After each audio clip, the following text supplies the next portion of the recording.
నారాయణ కుమారి best వంటకాల ఛానల్కి స్వాగతం. అందరూ బాగున్నారా? మేము అందరం బాగున్నాం. అందరం బాగోవాలని ఆయన మధ్యని ప్రార్థిస్తున్నాం.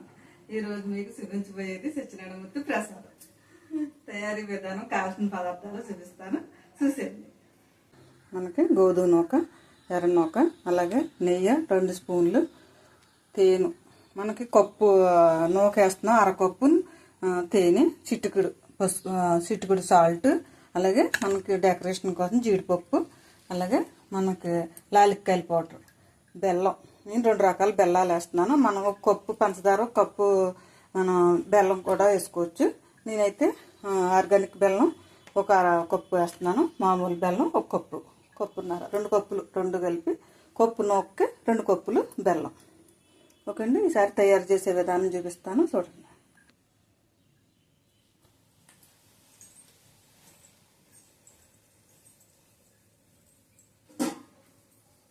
మనం నూక వేపుకుందాం.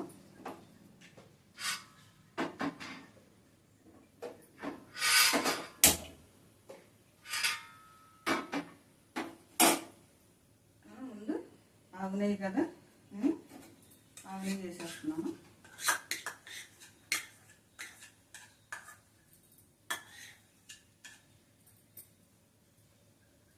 ఆవు నెయ్యిలో మనం జీడిపప్పు వేపుకుని తీసుకుందాం. సత్యనారాయణమూర్తి ప్రసాదం అక్కడ అయితే మనకి జీడిపప్పులు కట్టేది, కానీ మనకి టేస్ట్ బాగుంటుంది కదా అని వేస్తున్నాను. కొద్దిగా గ్యాస్ తగ్గించుకుని వేసుకుందాం.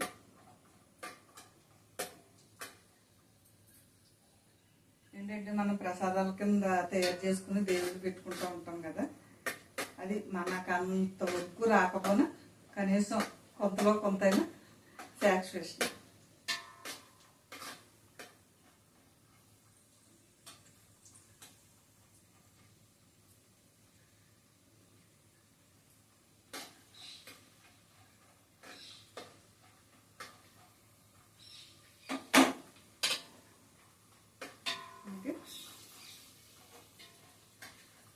కలర్ మారి మళ్ళీ మనం తీసాక ఆ వేడికి కూడా కొద్దిగా కలర్ కూడా మారుతుంది అన్నమాట.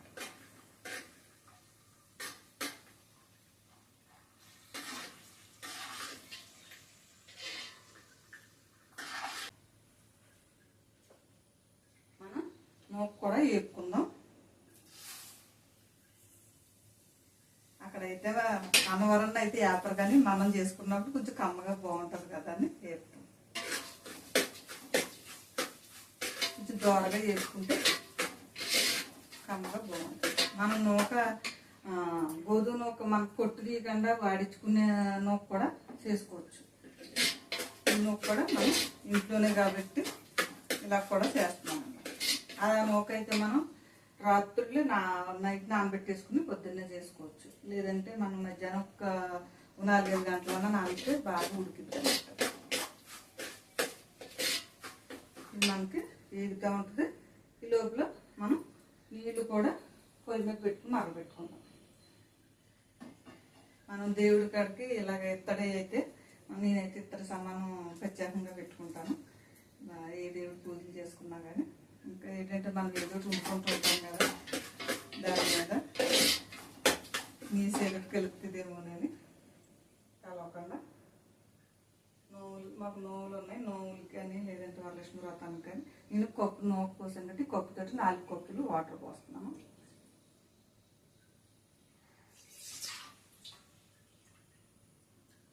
ఒక్కొక్కరు ఒక్కొక్కలా పోసుకుంటాను. 3, 4.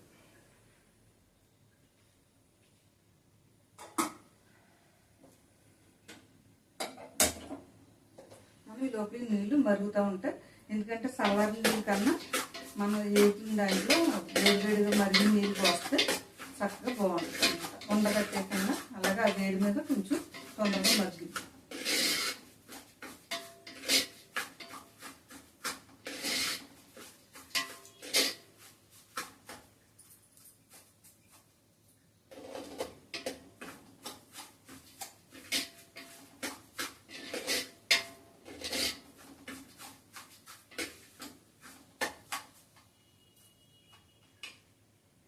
బెల్లం ఆర్గానిక్ బెల్లం కూడా టేస్ట్ కూడా బాగుంటుంది, కలర్ఫుల్గా ఉంటుంది.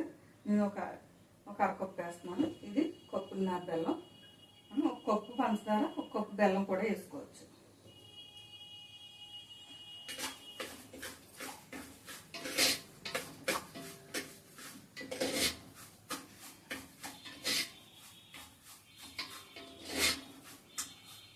భగవంతుడి పేరు చెప్పుకుని అన్ని రకాలు చేసి పెట్టుకోవచ్చు. మనం అది పెట్టుకున్నది మనం కూడా తినడానికి కూడా టేస్ట్గా ఉండాలి కదా. భగవంతుడికి పెట్టినప్పుడు మనం భగవంతుడు కూడా టేస్ట్గా బాగా పెడితే బాగుంటుంది కదా. అందుకని ఈ కమ్మదానం బాగుంటుంది. ఏంటి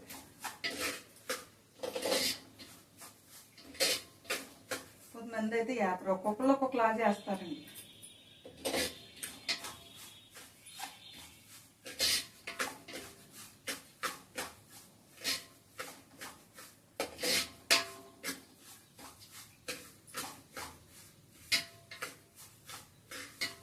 కమ్మగా వాసన వస్తుంది. ఓకే, నీళ్ళు మరగడానికి మూత పెడదాం.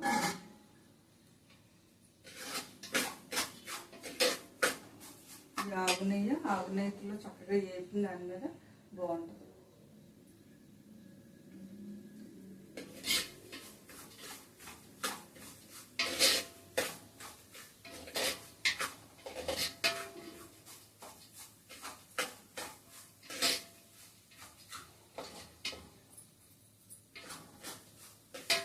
ఏంటంటే మనం భగవంతుడి దగ్గర అంత ఇదిగా చేయలేకపోయినా సాటిస్ఫాక్షన్గా మనం ఇంట్లో ఉన్న అన్ని వేసుకుని చేసుకున్నాం అనుకో, మనం కూడా చేసుకుని పెట్టేమన్న ఆనందం అన్నమాట.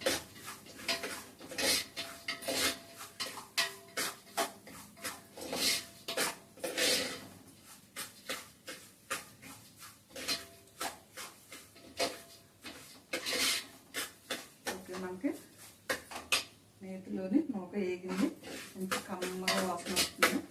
ఈసారి మనం వేడి నీళ్ళు కొంచెం పెట్టాం కదా, ఈసారి ఈ నీళ్ళు కూడా పోసేద్దాం.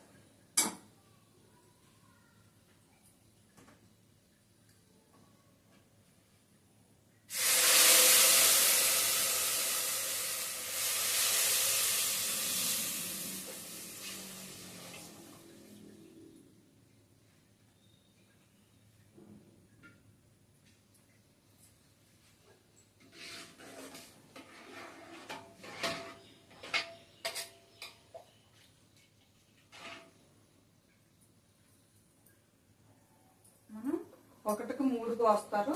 ఎందుకంటే 4 కోసుకున్నాం అంటే గడి కడుతుంది, మాడుతుంది అన్న భయం ఉంటుంది అనమాట. కొంచెం టైం పెట్టినా కానీ చక్కగా ఉడుకుతుంది.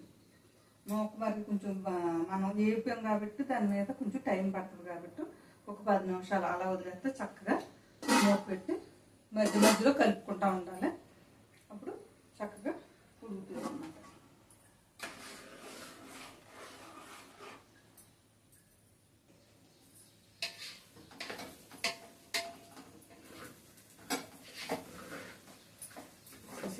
పొడిపొడిలో ఆడతో వచ్చినట్టు వచ్చేసింది, చక్కగా పొత్తులా ఉడికిపోయింది.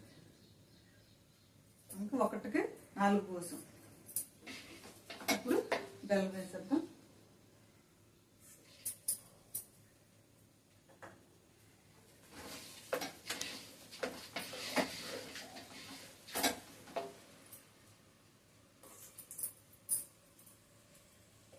మనం ఒక కప్పుకి 2 కప్పులు బెల్లం.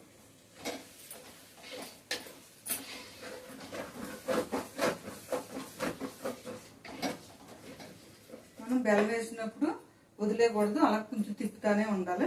ఎందుకంటే అడిగెట్టేస్తుంది అన్నమాట. మనకి కొంచెం పానకం అలా వస్తుంది కదా, ఆ జిగుమానానికి అడుగడుతుంది.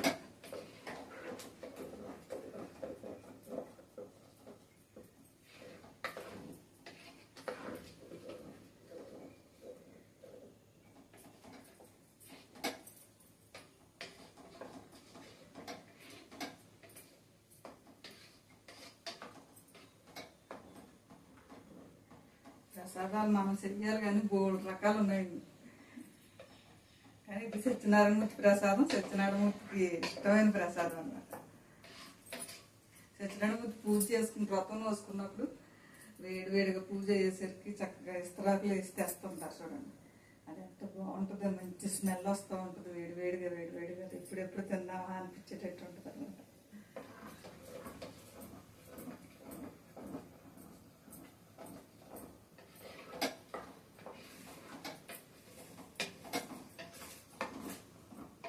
సత్యనారాయణమూర్తి ప్రసాదం మనం ఉపవాసం ఉండి చేస్తారంట. ఉపవాసం ఉండి చేస్తాం కదా, కానీ కంపల్సరీగా ఉపవాసం ఉన్నా సరే మనం కొంచెం ప్రసాదం నోట్లో మాత్రం కంపల్సరీగా వేసుకోవాలంట. వేసుకోకుండా వస్తే మనకి ఆ పూజ చేసిన ఫలితం ఉంటుంది.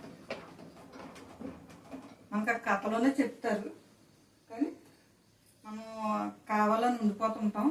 అసలు ఏమి తినకుండా ఏమి తాకుండా పచ్చి మంచిది కూడా తాకుండా మనం అలా ఉండిపోవాలన్న కాన్సెప్ట్లో ఉంటుంటాం. కానీ అది కరెక్ట్ కాదంటుంది.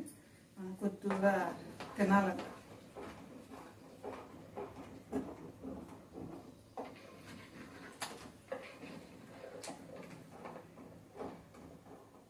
సత్యనారాయణమూర్తి అంటే చాలా సత్యమైన దేవుడండి. భగవంతుడు నమ్ముకున్న వాళ్ళకి ఎవరికైనా సరే ఏ కోరికైనా నిలబడుతుంది. నాకు భగవంతుడు అంటే చాలా, సత్యనారాయణమూర్తి మీద బాగా నమ్మకం.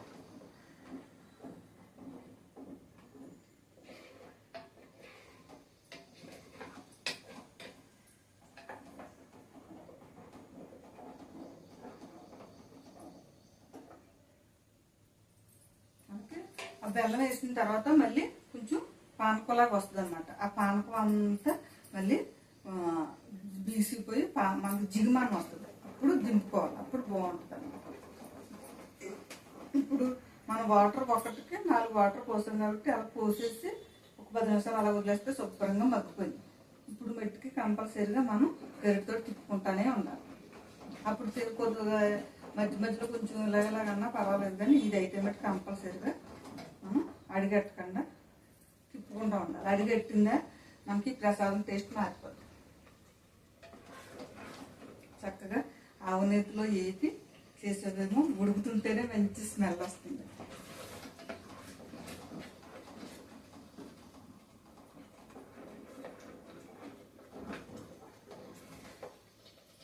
చూసారా మా బెల్లం పానకం అవుతుంది కదా. మనకి పంచదార కూడా వేసుకోవచ్చు.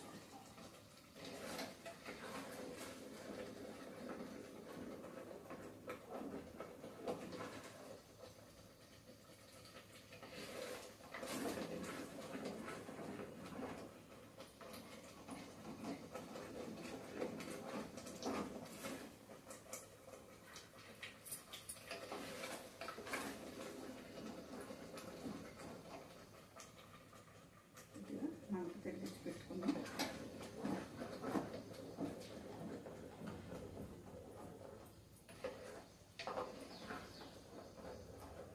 సత్యనారాయణమూర్తి ప్రసాదం మనం ఇంట్లో పూజ చేసుకున్నప్పుడు కూడా సత్యనారాయణమూర్తి ప్రసాదం మనం ఇంట్లో తయారు చేసేసుకుని మనం ఇంట్లో కూడా నోసుకోవచ్చు.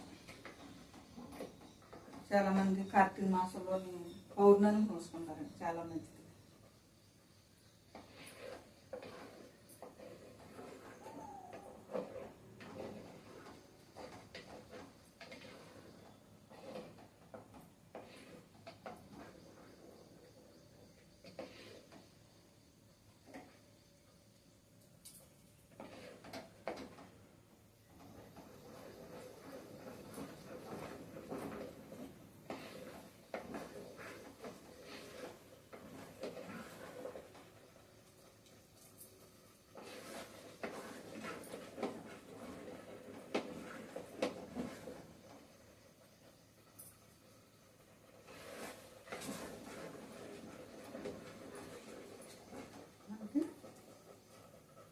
దగ్గర పడండి, ఒకసారి చూసుకోవాలి. వడిగట్టకుండా జాగ్రత్తగా కొద్దిగా స్లోగా పెట్టుకుంటూ స్పీడ్గా పెట్టుకుంటా చూసుకోవాలి.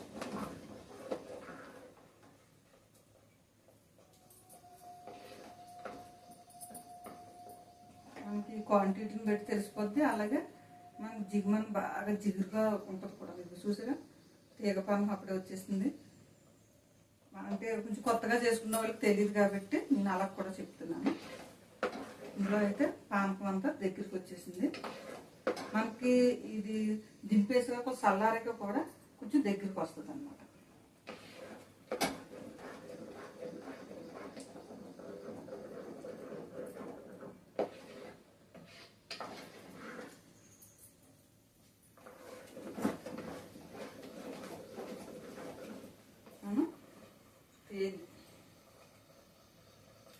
సత్యనారాయణమూర్తి ప్రసాదానికి అసలుగా తేనె కూడా వేస్తేనే దానికి మంచి టేస్ట్ వస్తుంది అన్నమాట.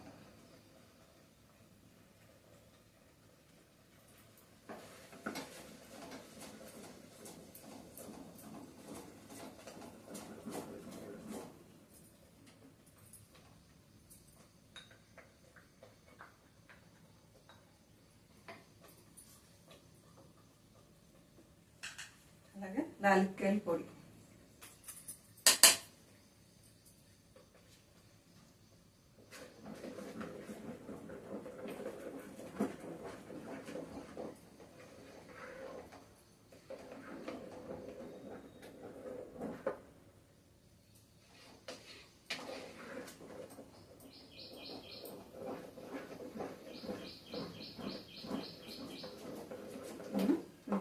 ఎందుకంటే ఆ తేనె వేసుక కూడా కొద్దిగా కలిపితే చక్కగా అంతా పడుతుంది. కానీ కంపల్సరీగా మట్టికి గరిటతోటి తిప్పుకుంటానే ఉండాలి, లేదంటే అడిగెట్టద్దు అన్నమాట.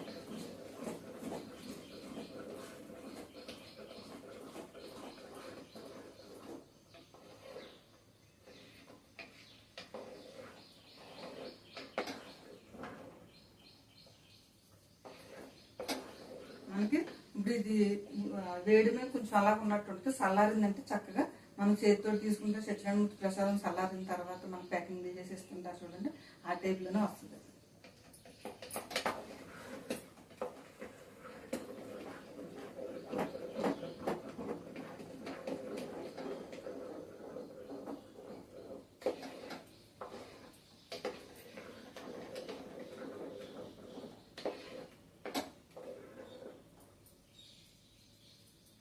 రెడీ అయిపోయింది, పెట్టేస్తున్నాను. ఇంకా మనకి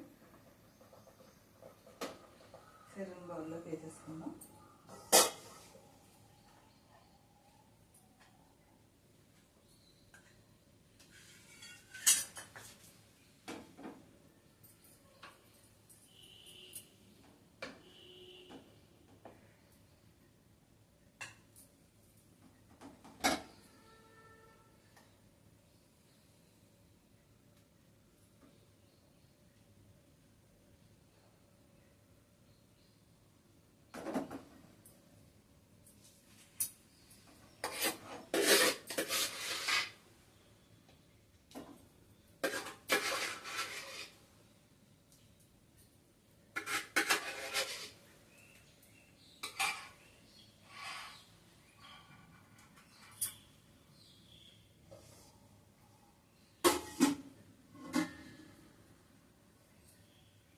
జీడిపప్పు,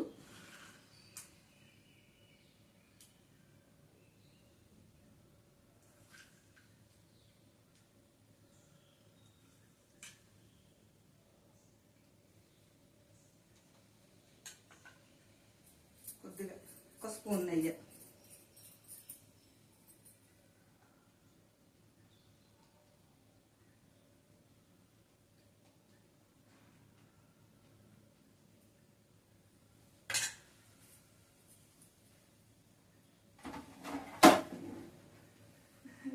చూసారు కదా సత్యనారాయణమూర్తి ప్రసాదం. కావాల్సిన పదార్థాలు తయారు చేసే విధానం మీకు చూపించాను. మీరు కూడా ఎలాగ చేస్తారో నాకు కామెంట్ చేయండి. మీకు నచ్చితే కనుక షేర్ చేయండి, బెల్ ఐకాన్ నొక్కండి.